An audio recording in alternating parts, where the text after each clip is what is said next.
Welcome to YouTube Education Channel অনুশীলনী 5.1 2 number প্ৰশ্নখিনিত আমাক কৈছিলে যে প্ৰতিটো পদৰ সংজ্ঞা দিবলৈ কৈছিলে 1 নম্বৰটো সমান্তৰাল ৰেখা কাক বোলে সমান্তৰাল ৰেখা কাক বোলে বুলি লিখিবলৈ যাওঁতে আমি একেখন সমতলত থকা দুডাল সৰল ৰেখাই যদি পৰস্পৰে পৰস্পৰক কটাকটি নকৰে তেনেহলে তাকে সমান্তৰাল ৰেখা বোলে আমি এটা কথা মনত ৰাখিব লাগিব একেখন সমতলত কিন্তু থাকিব লাগিব মানে এটা যদি মই ইয়াত লিখো এডাল ৰেখা আৰু এডাল ৰেখা আঁকিছো এই ৰেখা দুডাল একেখন সমতলত আছে আৰু ওচৰা-ওচৰিকৈ আছে কেতিয়াও ইডালক কি নকৰে কটাকটি নকৰে এডাল ৰেখা নাম মই এডাল ৰেখাক এ বি এডালক চি ডি বুলি দিছো তেতিয়াহলে ইয়াক আমি সমান্তৰালটো আমি কেনেকৈ লিখিম এতেকে এ বি সমান্তৰাল চি ডি এইটো হল সেই প্ৰশ্নটোৰ উত্তৰ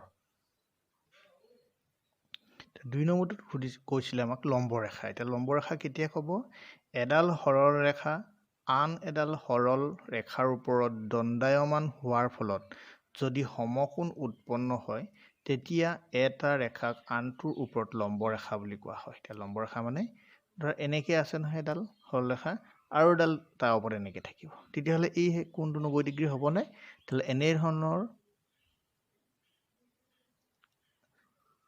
অঙ্কিত ছবিবিলাকত যেতিয়া 90 ডিগ্ৰী উৎপন্ন বা এক সমকোণ উৎপন্ন হয় এই সমকোণটো যেতিয়া উৎপন্ন হয় তেতিয়াহলে তেনে ধৰণৰ ৰেখাক মানে এইডাল ৰেখাৰ বাবে এইডাল ৰেখাক লম্ব বুলি কোৱা হ'ব এডালক যদি মই এ বি বুলি লিখো এইডালক যদি মই চি ডি বুলি লিখো তেতিয়াহলে আমি কি পামগৈ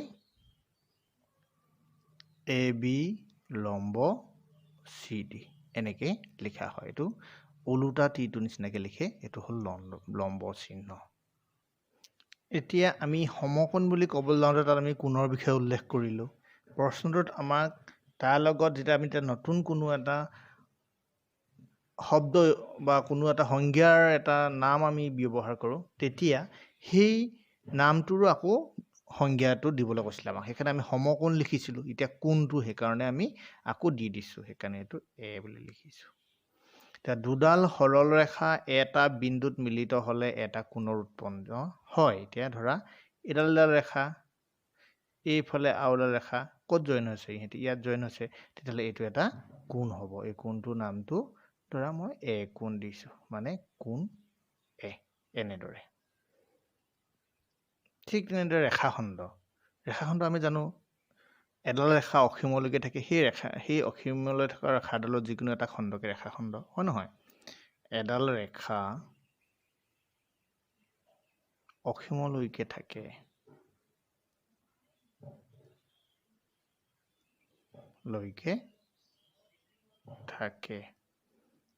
সেই বা এই ৰেখাৰ এটা খণ্ডকে ৰেখাখণ্ড বোলে এতিয়া ধৰা এইডাল ৰেখাখণ্ড আমি ইয়াত কাৰচিন নাই দিয়া কাৰচিন দিয়া হলে ৰেখা হৈ গ'লহেঁতেন আমি এ আৰু বি ইয়াৰ তাৰে এটুকুৰা আমি লৈ আহিছোঁ বুলি দেখুৱাইছোঁ সেইকাৰণে অকল বিন্দুকেইটা দি দেখুৱাইছোঁ সেইকাৰণে এইডাল হ'ল ৰেখাখণ্ড ঠিক একেদৰে তোমালোকে এটা বৃত্তৰ ব্যাসাৰ্ধ আৰু বৰ্গক আগুলেটো লিখিবা 3 নম্বৰ এক প্ৰশ্নটোত আমাক কৈছে যে দুটা চিকাৰ্য বিবেচনা কৰিবলৈ কৈছে প্ৰথমটো প্ৰদত্ত দুটা নিৰ্দিষ্ট বিন্দু এ আৰু বিৰ মাজেৰে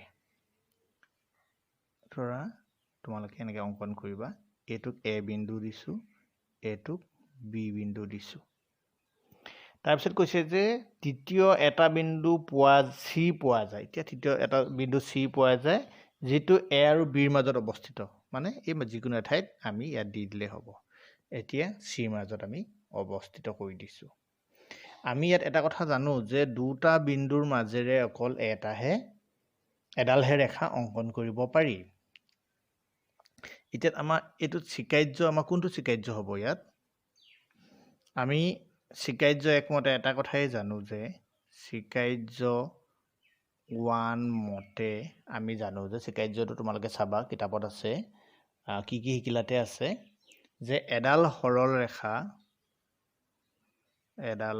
সৰল ৰেখা এটা বিন্দুৰ পৰা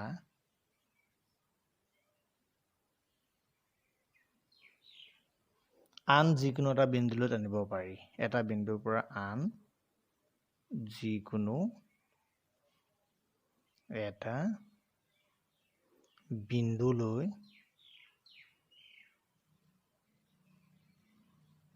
টানিব পাৰি। আমি এইটো প্ৰথমতে এই দুটাক ললো ধৰা, তাৰপিছত আকৌ ইয়াৰ পৰা ইয়ালৈ টানিলোঁ। গতিকে মানে এ আৰু বি বিন্দু দুটাৰ মাজত আৰু এটা বিন্দু চি আছে। এই স্বীকাৰ্য একটোৰ মতে মানি চলিছে, মানে সেইকাৰণে আমি এইটো পাৰিছোঁ লিখিবলৈ। ঠিক তেনেদৰে আমি এতিয়া 2 নম্বৰটো চাম। এতিয়া এইটো যিহেতু পাৰিলোঁ আমি লিখিব, হয় নে নহয়? গতিকে এইটো হ'ব সংগত, গতিকে ই সংগত, আমি পাৰিছোঁ। কিন্তু দ্বিতীয়টোত আমাক কি বুলি কৈছে? দ্বিতীয়টোত আমাক কৈছে যে প্ৰশ্নটোত একে ৰেখাত নাথাকিবলৈ হ'লে অতি কমেও 3টা বিন্দু থাকিব লাগিব বুলি কৈছে। আকৌ আমি এনেকৈও পাৰোঁ। এতিয়া ধৰা এইখিনিত এটা বিন্দু আছে, এইখিনিত এটা বিন্দু আছে। এইটো হ'ল এ, এইটো হ'ল বি। আমি এইটো অংকন কৰিলোঁ। আৰু একে ৰেখাত নথকা আৰু এটা বিন্দু আমি এইখিনি দিলোঁ, চি বিন্দুটো।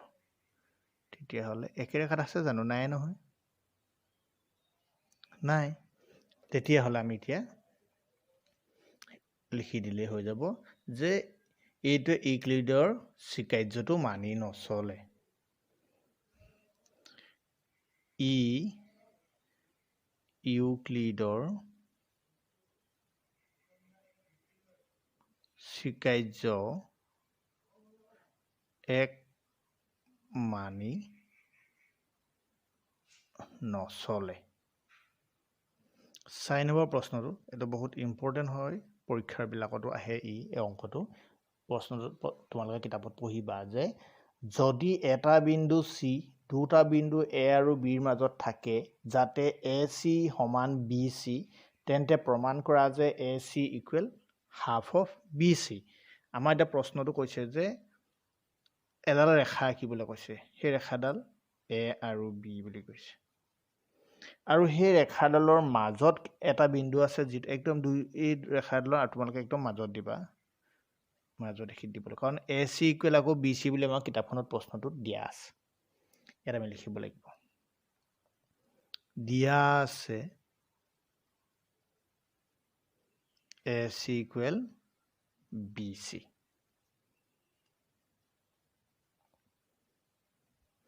এতিয়া আমি উলিয়াই দিব লাগে যে A C equal half of B C বুলি আমি উলিয়াব লাগে। প্ৰশ্নটো ভুলকৈ লিখিছিলোঁ, হাফ অফ বি চি নহয়, half of A B. A C is equal half of A B আছে। আমাৰ এতিয়া অংকটো আমি এতিয়া কৰিলে ওলাই যাব। এতিয়া এইডাল এ বি আমি সেইকাৰণে লিখিব পাৰোঁ, এতিয়া এ বি সমান কি বুলি কৈছিলে? এইডোখৰ যোগ এইডোখৰ কৰিলে আমি এ বি পামনে?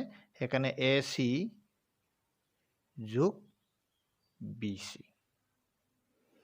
এতিয়া আমাক এ চি আৰু বি চি আমাক একে সমান বুলি কৈছিলে, হয়নে? আমাক প্ৰশ্নটো উলিয়াব লাগে এ চি এটা লাগে, আমাক এ বি এটা লাগে। তেতিয়াহ'লে আমি এই বি চিটো নাইকিয়া কৰিব লাগে, হয়নে? তেতিয়াহ'লে আমি এ বিটো আমি এ বি ভাগে লিখিম, এ চিটো এ চি ভাগে লিখিম, যোগ বি চি মানে আমাক কৈছিলে এ চি বুলি কৈছিলে, সেইকাৰণে বি চি ঠাইত এ চি পাতি দিলোঁ। তেতিয়াহ'লে আমাৰ কিমান ওলাব? A B is equal to 2ac হ'ব। এতিয়া এই দুইটো যদি এফালে লৈ আহোঁ তেতিয়াহ'লে A C equal to half A B ওলাবনে? আৰু এইটোৱে হ'ল প্ৰমাণিত, এইটোৱে আমাক উলিয়াবলৈ কৈছিলে। এতিয়া আমাৰ 5 নম্বৰ প্ৰশ্নটোত কৈছিলে যে 4 নং প্ৰশ্নত চি বিন্দুক এ বি ৰেখাখণ্ডৰ মধ্যবিন্দু বোলে। সেইটো আমি প্ৰমাণ কৰিও দেখুৱালোঁ। প্ৰমাণ কৰা যে যিকোনো ৰেখাখণ্ডৰ এটা আৰু মাত্ৰ এটাহে মধ্যবিন্দু থাকে বুলি কৈছে। আমি কেইবাটাও মধ্যবিন্দু ল'ব পাৰিলেও মধ্যবিন্দু কেইবাটাও নাথাকিব বুলি কৈছে। সেইটো আমি প্ৰমাণ কৰি দেখাব লাগিব। আমি ৰেখাডাল অংকন কৰিলোঁ, এ বি চিটো আমি এটা মধ্যবিন্দু, ইয়াত যেনিবা দুটা মধ্যবিন্দু আমি নহয় বুলি দেখুৱাব লাগে। তেতিয়া আমি এখানে লিখিম ধৰা হল এখিত মই আৰু এটা দিলোঁ ধৰা এখিত ডি এটাও দি দিছোঁ তেতিয়া আমি গম পাম মই দুটা লৈছোঁ মানে আমি নহয় বুলি পিছত প্ৰমাণ হ'বগে ধৰা হল চি আৰু ডি বিন্দু দুটা এ বিৰ মধ্যবিন্দু কিন্তু আমি সবেই জানো যে সদায় এডাল ৰেখাৰ এটাহে মধ্যবিন্দু থাকে আমি এইটো ভুলকে ধৰি লৈছোঁ আৰু এইটো প্ৰমাণো হ'বগে এতিয়া ইউক্লিডৰ 4 নং স্বতঃসিদ্ধ মতে ইউক্লিডৰ 4 নং স্বতঃসিদ্ধ মতে 4 নং স্বতঃসিদ্ধটো কি আছিলে যিবোৰ বস্তু এটা আনটোৰ লগত সম্পূৰ্ণৰূপে মিলি যায় সেইবোৰ পৰস্পৰ সমান বুলি কৈছে এতিয়া ধৰা আমাৰ যদি অকল এটা মধ্যবিন্দু হলতে তেতিয়ালে AC = BC অলৰেডি আমি আগতে প্ৰমাণ কৰি থৈছো তেতিয়ালে এই ডখৰ লগত এই ডখৰ সমান হলতেন কিন্তু এটা দুটা মধ্যবিন্দু লোৱাৰ কাৰণে সেই স্বতঃসিদ্ধটোৰ লগত আমাৰ অকমান মতভেদ দেখা যাব এতিয়া কাৰণে আমি লিখিম যেতিয়া মই কেৱটা লিখি লৈছো এতিয়া ইউক্লিডৰ 4 নং স্বতঃসিদ্ধ মতে এটা মধ্যবিন্দু থাকিলে ইডখৰ লগত ইডখৰ মিলি যায় বুলি কৈছে সেইকাৰণে আমি সি বিন্দুক যদি প্ৰথমতে মই অকল সি বিন্দুক ধৰিলো সি বিন্দুক যদি মধ্যবিন্দু বুলি ধৰা হয় তেতিয়াহলে AC = আমি BC লিখিব পাৰিম ঠিক একেদৰে যদি ডি বিন্দুটো যদি AB ৰ মধ্যবিন্দু হয়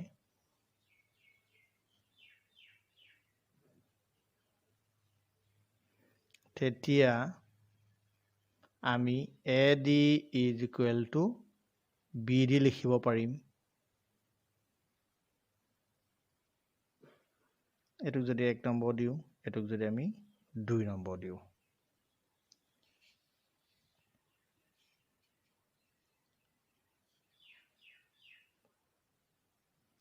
এতিয়া 1 আৰু 2 টো আমি কত বহাম যদি এতিয়া AB = AB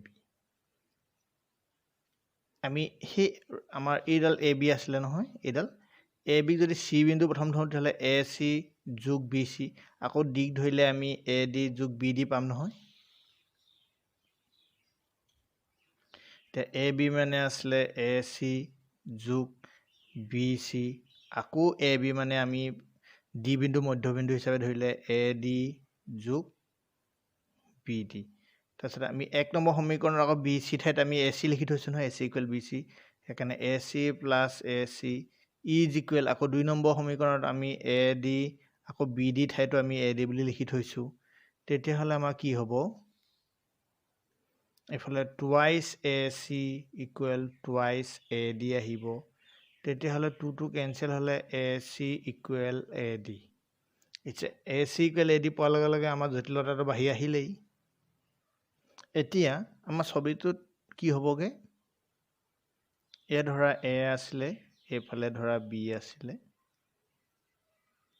এখিত C লিখিছিলে এখিত D লিখিছিলে আমাক কৈছে যে AC = AD কেনেকৈ হ'ব এটো পসিবল নহয় তেতিয়া এডাল AC ওপৰত AD ডাল আছে বুলি দেখাব হ'ব নহলে AD ডালৰ ওপৰত AC আছে বুলি দেখুৱা হ'ব গতিকে আমি কি কৰিব লাগিব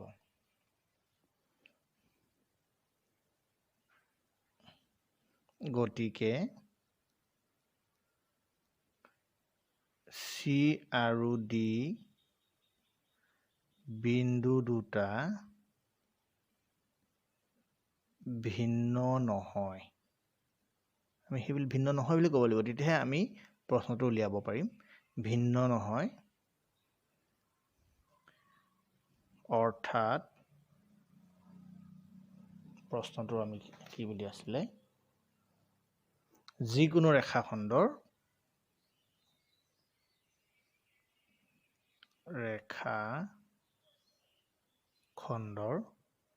এটা আৰু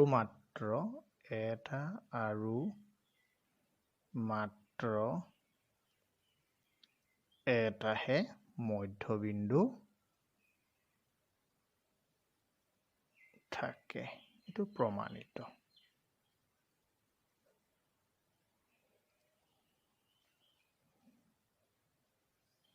এইদৰে তোমালোকে আগলৈ অংকবিলাকৰ উত্তৰবিলাক পাই থাকিবৰ কাৰণে এই ইউটিউব এডুকেশ্যন চেনেলটো ছাবস্ক্ৰাইব কৰি ল'বা।